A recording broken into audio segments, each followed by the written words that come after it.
जय हिंद।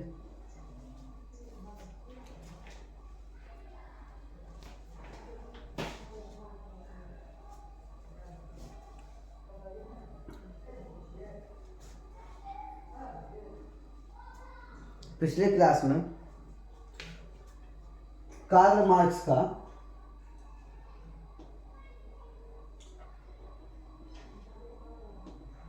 मार्क्स के बारे में शुरुआत कर दिए थे। आज पढ़ेंगे कार्ल मार्क्स के जीवनी के बारे में, क्योंकि बहुत इंपॉर्टेंट है। इससे सब पूछ देगा कि कार्ल मार्क्स का जन्म कब हुआ था, मृत्यु कब हुआ था, उन्होंने कौन सा नारा लगाया था और उनका क्या भूमिका था।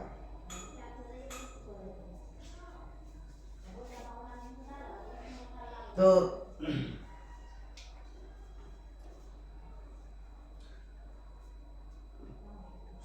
साम्यवादी विचारधारा को बढ़ाने के लिए सबसे इम्पोर्टेंट और सबसे महत्वपूर्ण रोल रहा कार्ल मार्क्स का। इनका जन्म जो हुआ, कार्ल मार्क्स का जन्म हुआ जर्मनी के राइनफ्राई के ट्रियर नगर में। जर्मनी के राइनफ्राई है, उतना ये नहीं होता राइन, ये सब नहीं पूछेगा। राइनफ्राई के ट्रियर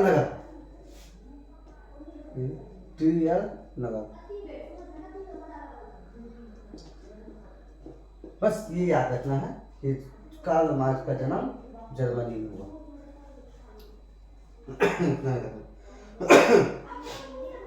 ये यहूदी परिवार से आता था। ये यहूदी परिवार, अच्छा हाँ, एक चीज छूट गया। इनका जन्म जो है 1818 में हुआ था। कब हुआ था जन्म? 1818 में, 1818 ईस्वी में, है ना। और इनका जो धर्म था ये यहूदी धर्म था। यहूदी, इंग्लिश में इसको जियो कहा जाता है, जियो, है ना। ये क्या था? यहूदी था। इनके पिता का नाम हेनरी मार्क्स था। हेनरी मार्क्स था। मार्क्स था। मार्क्स का देख लेना, ये थोड़ा सा प्रॉब्लम है। Henry marks.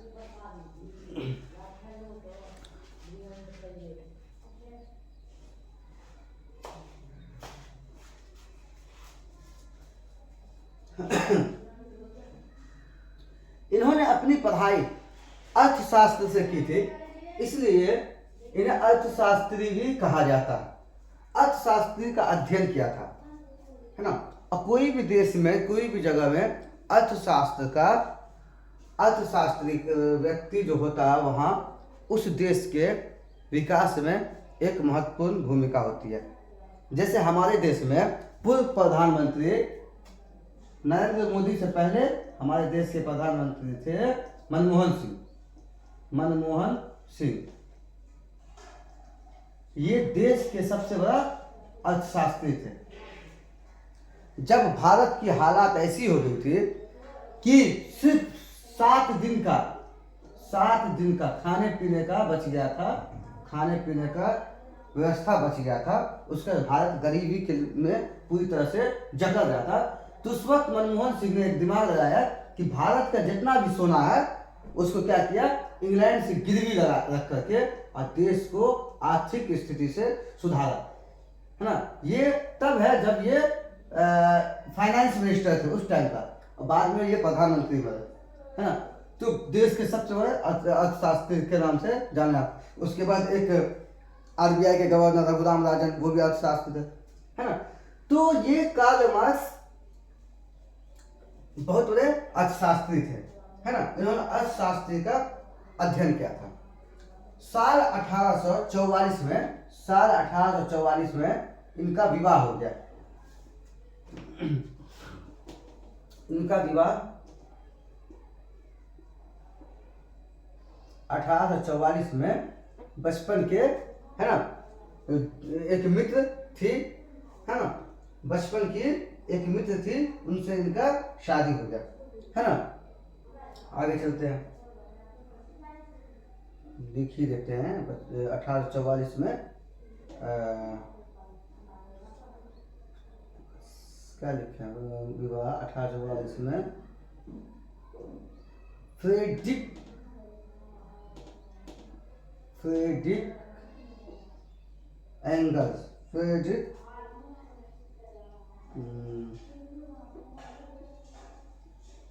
एंगल्स से शादी हो गई, है ना। बाद में जाकर के ये समाज के सेवा के बचपन के दोस्त से तो शादी तो हो गई, लेकिन बाद में समाज के उत्थान के लिए ये इस तरह के समाजवादी नेता थे। ऐसे ही नहीं, इनका नाम इतिहास में अपनी फैमिली तक को छोड़ दिया, है। नहीं, फ्रेडरिक एंजल्स नहीं था, इसको हम बताते हैं बाद में, इसका हम बताते हैं नाम क्या था। 1844 में शादी हुई, हाँ। शादी होने के बाद इनका ये वहां से निकले, कहाँ से, जर्मनी से निकले, और जर्मनी से निकलने के बाद जब ये पेरिस पहुंचे, जब ये जर्मनी से निकल करके पेरिस पहुंचे, तो पेरिस पहुंचने के बाद वहां पे एक ये फ्रेडरिक एंजल्स नाम के व्यक्ति से इनका मुलाकात हुआ।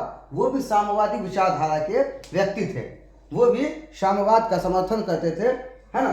साम्यवाद और समाजवाद दोनों का परिभाषा लगभग मिलता जुलता हुआ, कि ऐसे व्यक्ति जो समाज के भलाई के बारे में सोचे, कोई किसी भी व्यक्ति, किसी भी धर्म के लोगों के साथ कोई भी भेदभाव ना हो, इसको समाजवादी या साम्यवादी लगभग दोनों का परिभाषा सेम है ना। तो जब ये फ्रेडरिक एंजल्स से जब ये पेरिस जा रहे थे, तो पेरिस जाने के दौरान इनको किनसे मुलाकात हुई, फ्रेडरिक एंजल्स से, है ना, मुलाकात हुआ। उससे प्रभावित होकर के उन्होंने क्या किया, श्रमिक के हालात पर चिंता करने लगा, और दोनों ने मिलकर के एक कम्युनिस्ट मैनिफेस्टो का प्रकाशित किया। मतलब फ्रेडरिक एंजल्स से मुलाकात किनसे हुई, ये तो था कार्ल मार्क्स, और फ्रेडरिक एंजल्स के बारे में पढ़ाएंगे, है ना। ये जब पेरिस पहुंचे, कहाँ पेरिस पहुंचे, तो हर चीज लिखाना जरूरी नहीं है, कुछ चीज पढ़ाना भी जरूरी है। तो पेरिस पहुंचने के बाद फ्रेडरिक एंजल्स से मुलाकात हुई, वो भी साम्यवादी विचारधारा के थे। देश के बढ़ते हुए हालात के, मतलब बहुत खराब हालात होते जा रहा था मजदूरों के साथ, तो मजदूरों की मतलब ऊपर करने के लिए इन्होंने एक संगठन बनाया, एक मैनिफेस्टो बनाया, जिसका नाम था कम्युनिस्ट मैनिफेस्टो, है ना। हाँ, संगठन नहीं कह सकते हैं उसको, क्या कहेंगे, जैसे चुनाव से पहले एक मैनिफेस्टो निकाला जाता है कि हम, जैसे 2025 में इलेक्शन होने वाला बिहार विधानसभा, तो इसमें बताया जाएगा कि हम चुनाव में जीत जाएंगे तो इतने लाख लोगों को नौकरी देंगे, ये बनाएंगे, स्वास्थ्य की मतलब सुधार करेंगे, सड़क के हालात को सुधार करेंगे, है ना। उसका बहुत सारा ये एक लिस्ट होता है ना, उसको मैनिफेस्टो कहते हैं। तो इन्होंने क्या किया, एक कम्युनिस्ट मैनिफेस्टो, कम्युनिस्ट, इन्होंने दोनों मिलकर के क्या कहते हैं, कार्ल मार्क्स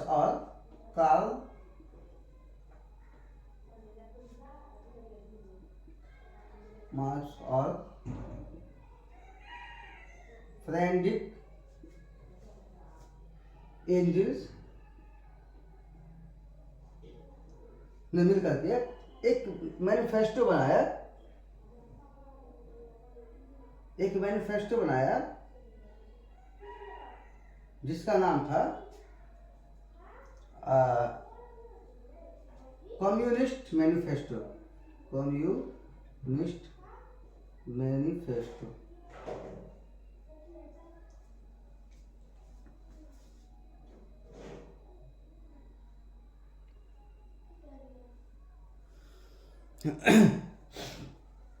इसके तहत, है ना, कम्युनिस्ट मैनिफेस्टो क्या किया, प्रकाशित किया दोनों मिलकर के, प्रकाशित किया।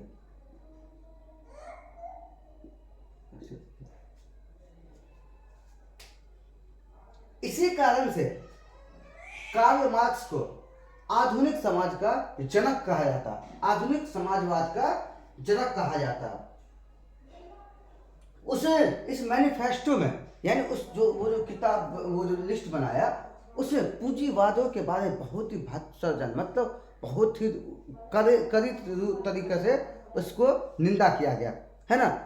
जो उसके बारे में, पूंजीवादों के बारे में लिखा गया, उससे क्या हुआ, बहुत ही कड़ी निंदा की कि पूंजीवादी लोग गरीबों को, श्रमिकों को किया जा रहा है, कि उसके साथ शोषण किया जा रहा है, उसके साथ अधिकार का हनन किया जा रहा है ना। उन्होंने श्रमिकों की बात उठाई और मजदूरों से अपने हक की लड़ाई लड़ने को कहा गया, है ना। उसने क्या किया, श्रमिकों के हक की बात उठाई मजदूरों को, और मजदूरों को ये बात कहा गया कि तुम लोग अपना अधिकार खुद लड़ो, है ना। क्योंकि उसमें किसी का सहारा कब तक ले सकते हैं, अगर इनडायरेक्ट वे से शामिल हैं तो कोई दिक्कत नहीं, डायरेक्टली शामिल होंगे तो दिक्कत हो जाएगी।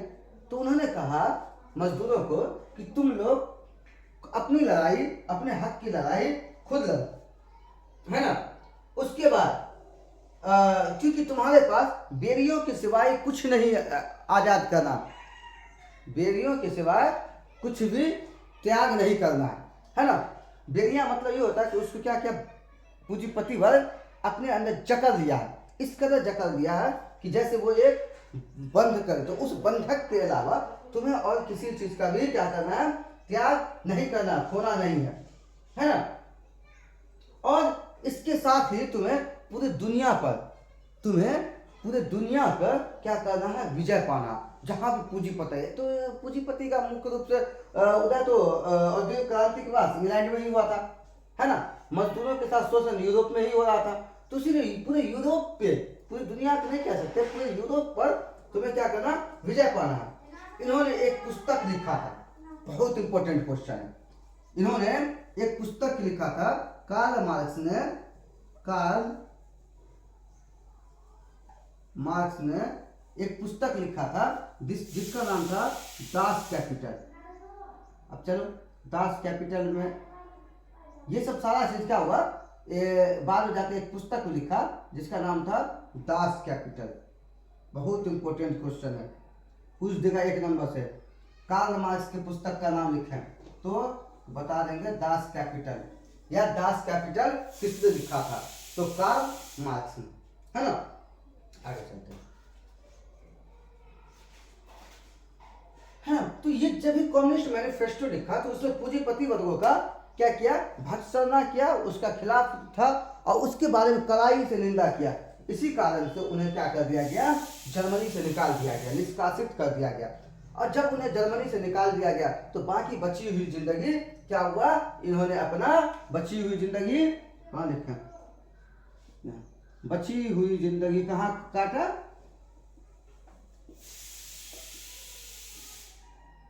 लंदन में, इंग्लैंड में जाकर के इन्होंने अपनी बची हुई जिंदगी को क्या किया, बिताया, है ना। जिंदगी की बची हुई जिंदगी कहाँ किया, मतलब बची हुई जिंदगी अपना लंदन में इन्होंने क्या किया, बिताया। अब ये हो गया कार्ल मार्क्स के जीवनी के बारे में, है ना। इनको जब शादी हुई 1844 ईस्वी में, वहां से वो पेरिस की तरफ निकला। अब समाजवाद के लिए उन्होंने अपनी शादी को भी, मतलब अपनी जो पत्नी थी, अपने परिवार को भी छोड़ दिया। उसके बाद वो जब पेरिस की तरफ निकला तो उन्होंने फ्रेडरिक एंजल्स के नाम से के व्यक्ति से मुलाकात हुई, और दोनों ने मिलकर एक कम्युनिस्ट मैनिफेस्टो प्रकाशित किया, जिसमें वहां के पूंजीपति के बारे में, पूंजीवादियों के बारे में घोर भत्सर्जना, मतलब घोर निंदा किया गया। उसके बाद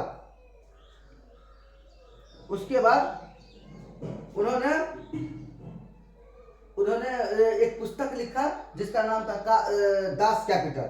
बहुत इंपॉर्टेंट क्वेश्चन है, इसमें आता है कि दास कैपिटल किसने लिखी, है ना। हाँ, सलाम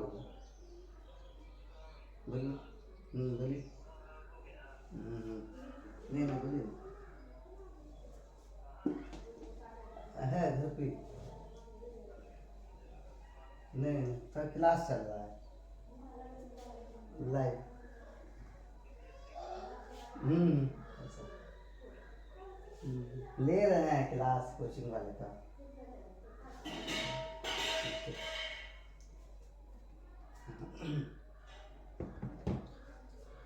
उसके बाद हाँ ये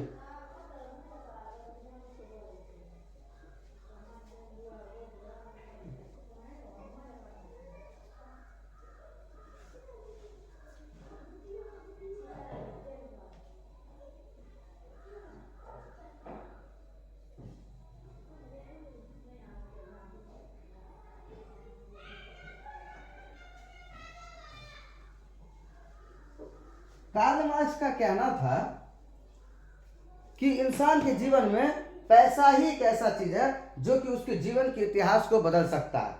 कार्ल मार्क्स ने बताया कि इंसान के जीवन में पैसा ही एक ऐसा चीज है जो उसको मतलब आर्थिक कह सकते हैं, आर्थिक ही या पैसा ही ऐसा चीज है जो उसके इतिहास को बदल सकता है। उन्होंने साम्यवादी युग को 5 भागों में बांटा है ना। क्या लिखेंगे इसको? मार्क्सवादी दर्शन, मार्क्सवादी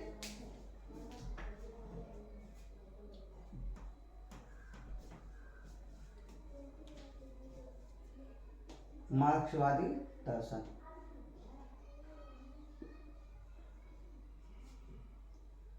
मार्क्सवादी दर्शन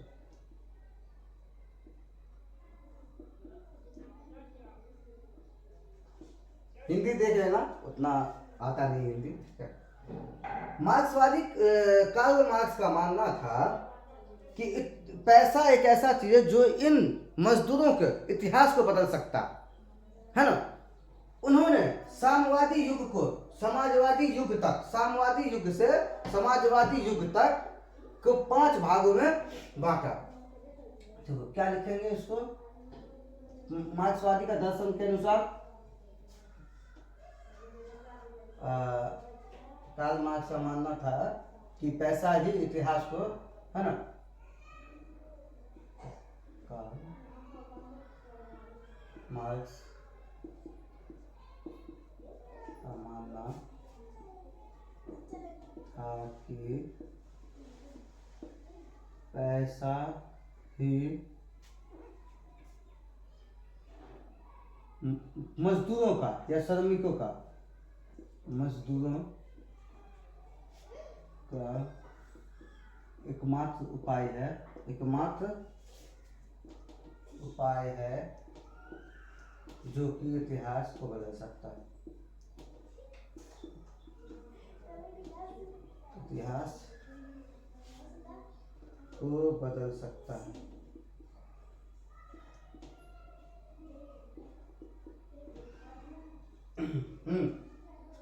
उसके बाद उन्होंने साम्यवादी युग से समाजवादी युग पर क्या लिखे? साम्यवादी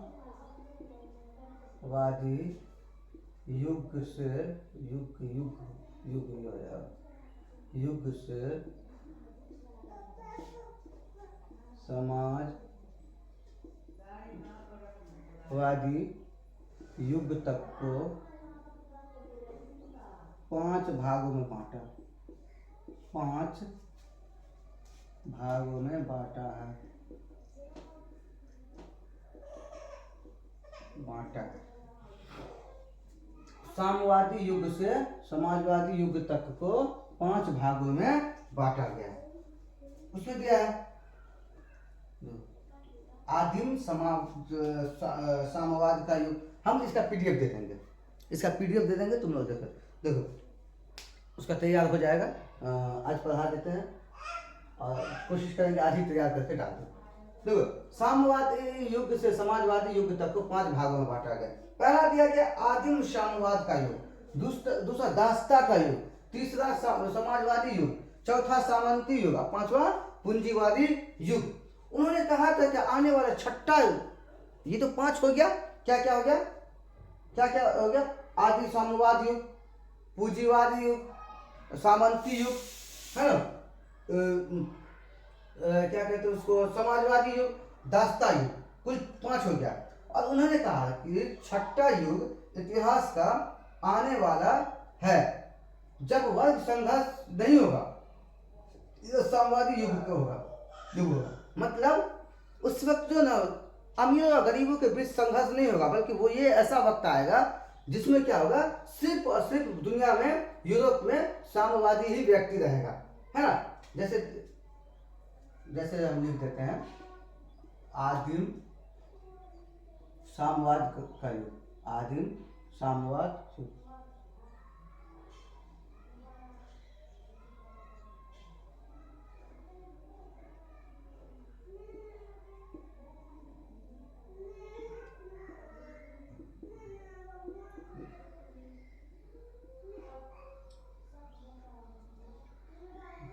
दास्ता का युग।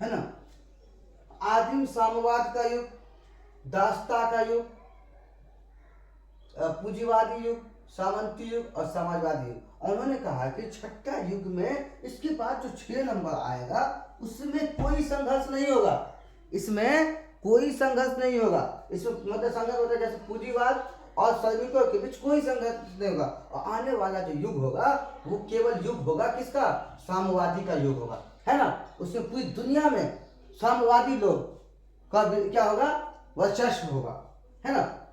आगे ये क्या था, युगों का, है ना, साम्यवादी युग से समाजवादी युग तक का, है ना। अब इसमें कार्ल मार्क्स का कुछ सिद्धांत भी है ना, क्योंकि हर इंसान का कोई ना कोई सिद्धांत होता है जीने का, है ना। सिद्धांत का मतलब ये होता है कि जैसे अगर कोई आदमी है ना, और उसका जीवन भर एक सिद्धांत होता है कि समय का पाबंद होना, और वो कभी भी समय से देर नहीं होता, वो कभी भी टाइम से, वक्त से देर नहीं होता। अगर उसको 9:30 बजे पहुंचना है तो वो 9:30 से 9:45 10 तक वो पहुंच जाएगा। ऐसा नहीं कि 9:30 बजे बुलाया और 12 बजे आएगा, तो वो समय का वक्त पाबंद हो गया, उनका एक अपना सिद्धांत होता है। ठीक इसी तरह से मार्क्सवादी सिद्धांत के बारे में, मार्क्सवादी क्या कर, मार्क्स उसको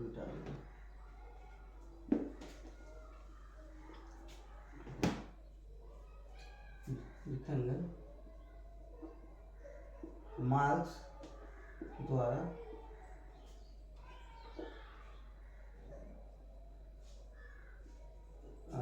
क्या सिद्धांत, प्रतिपादित सिद्धांत,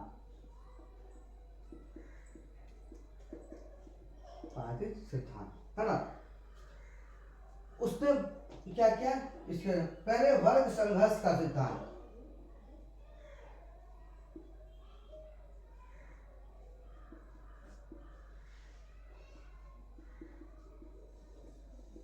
दूसरा इतिहास के भौतिकवाद का सिद्धांत, तीसरा द्विधात्मक सिद्धांत, द्विधात्मक भौतिकवाद का सिद्धांत, है ना।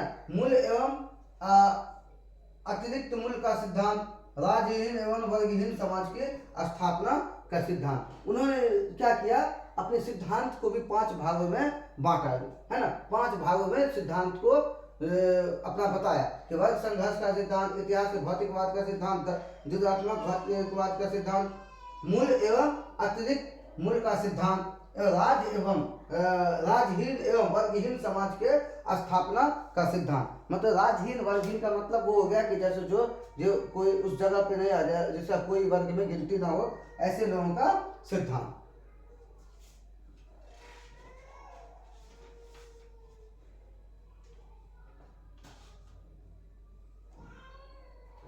है ना।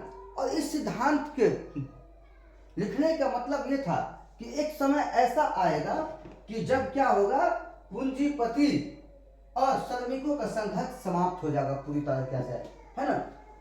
मतलब ये कि दोनों के लिए एक कंडीशन हो जाएगा, दोनों एक दूसरे पर निर्भर हो जाएगा। और क्या होगा कि मजदूर रहेगा तो पूंजीपति का काम होगा, पूंजीपति नहीं रहेगा तो मजदूर का काम नहीं हो पाएगा। है ना, दोनों का क्या होगा, एक दूसरे का निर्भर हो जाएगा, है ना। अब आगे चलते हैं। मार्क्सवाद का बहुत इंपॉर्टेंट है, मार्क्सवाद का प्रसार। मार्क्सवाद का प्रसार कैसे हुआ, मार्क्सवाद का फैलाव कैसे हुआ, मार्क्सवाद का फैलाव कैसे हुआ इंपॉर्टेंट।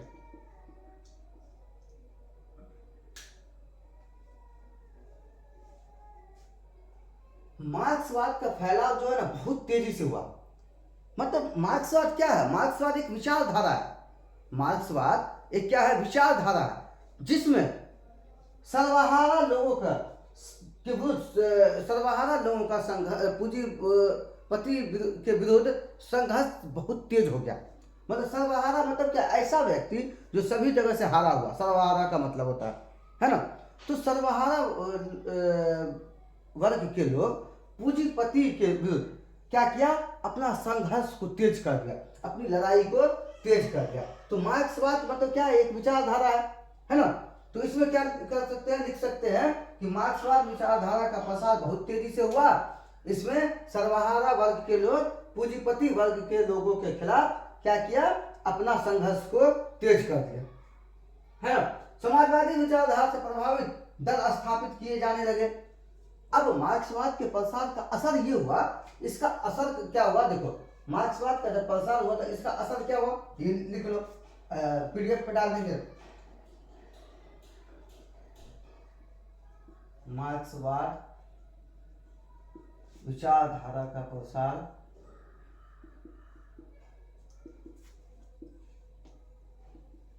बहुत तेजी से होने लगा, बहुत तेजी से होने लगा। इसमें सर्वहारा वर्ग के लोग, इसमें सर्वहारा वर्ग के लोग, सर्वहारा मतलब सभी वर्गों से हारा हुआ,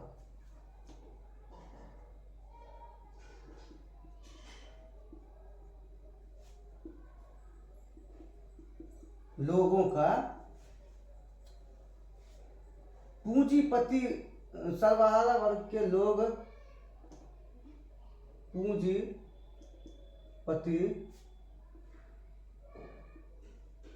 पूंजीपतियों के विरुद्ध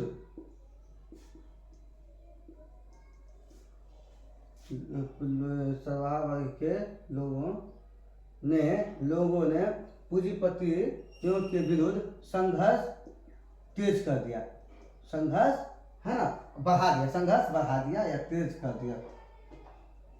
मार्क्सवाद के फैलाव से ही हुआ। कार्ल मार्क्स के विचारधारा फैलने के बाद क्या हुआ कि इनका मार्क्सवादी विचारधारा इतनी तेजी से बढ़ने लगा कि इसमें सर्वहारा वर्ग के लोगों ने पूंजीपतियों के विरुद्ध संघर्ष बढ़ा दिया, क्योंकि ये बहुत ज्यादा पूंजीपति वाले क्या कर रहा था, श्रमिक लोगों पे अपना उसको क्या कह सकते हैं, डिमोटाइजेशन, मतलब उसके ऊपर क्या कर रहा था कि दबाव बना रहा था काम करने के लिए।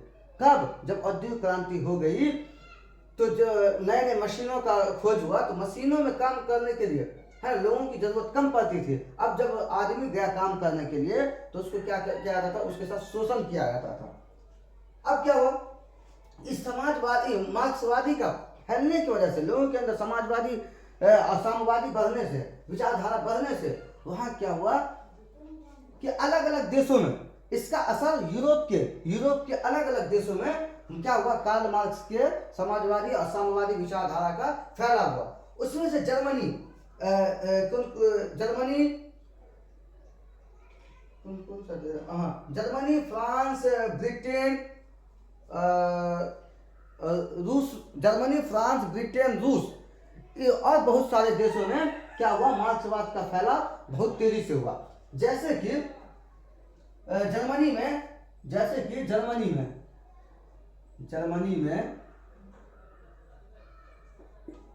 सोशल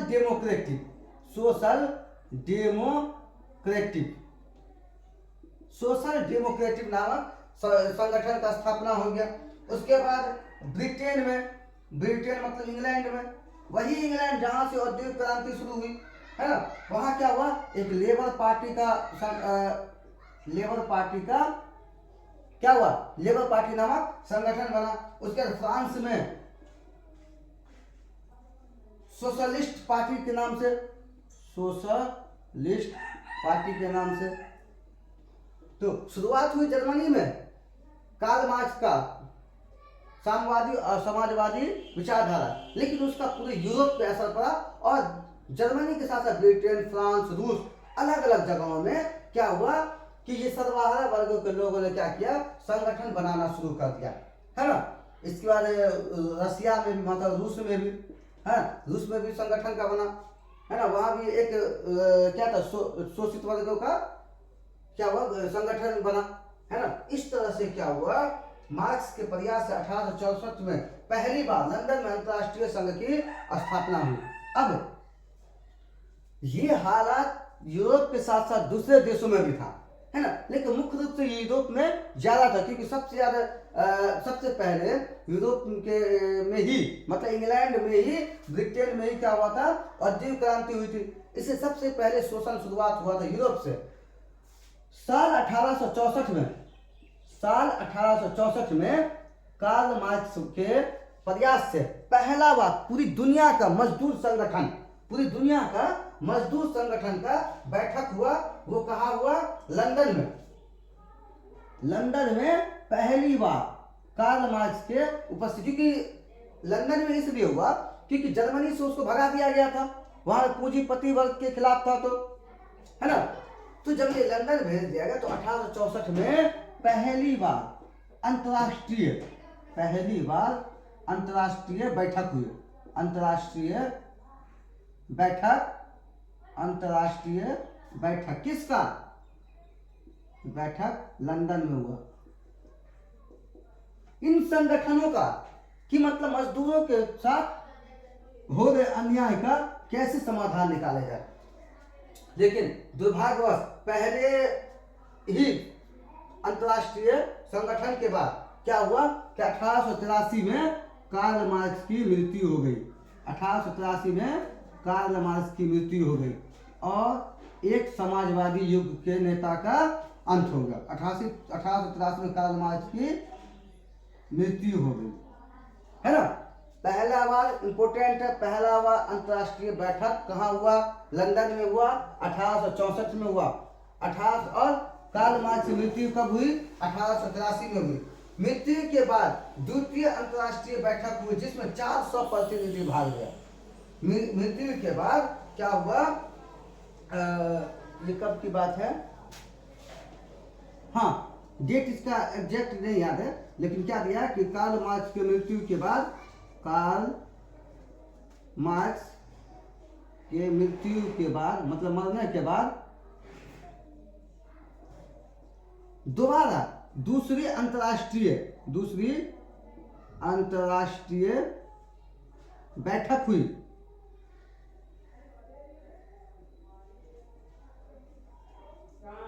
जिसमें 400 सदस्यों ने, जिसमें 400 सदस्यों ने भाग लिया, जिसमें 400 सदस्यों ने भाग लिया, है ना। ये पहली बार ऐसा था कि इतना सदस्य भाग लिया, है ना। और इसमें एक निर्णय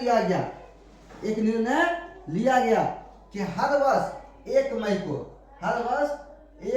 को, है ना।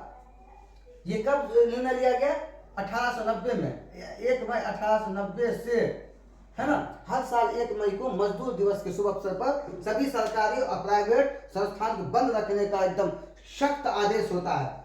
हाँ, इसीलिए क्योंकि 1 मई 1890 से मजदूर दिवस के रूप में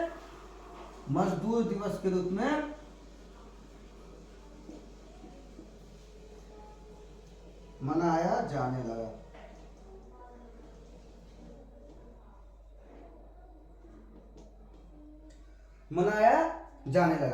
है ना। इस तरह से कार्ल मार्क्स का चैप्टर खत्म हो गया। एक है फ्रेडरिक एंगल्स जो बाद में पढ़ा देंगे, वो उतना इंपॉर्टेंस नहीं है, लेकिन मार्क्सवाद का बहुत इंपॉर्टेंट है कि उसका विचारधारा क्या था। अगर सब्जेक्ट में पूछ देगा तो, है ना, ऑब्जेक्टिव में पूछ देगा तो ये सब पूछेगा। मजदूर दिवस कब मनाया जाता है ना। इनके पहली बार अंतर्राष्ट्रीय बैठक कहाँ हुई थी, कब हुई थी, उनका मृत्यु कब हुआ था, दूसरी अंतर्राष्ट्रीय बैठक में कितने देशों ने भाग लिया था, है ना।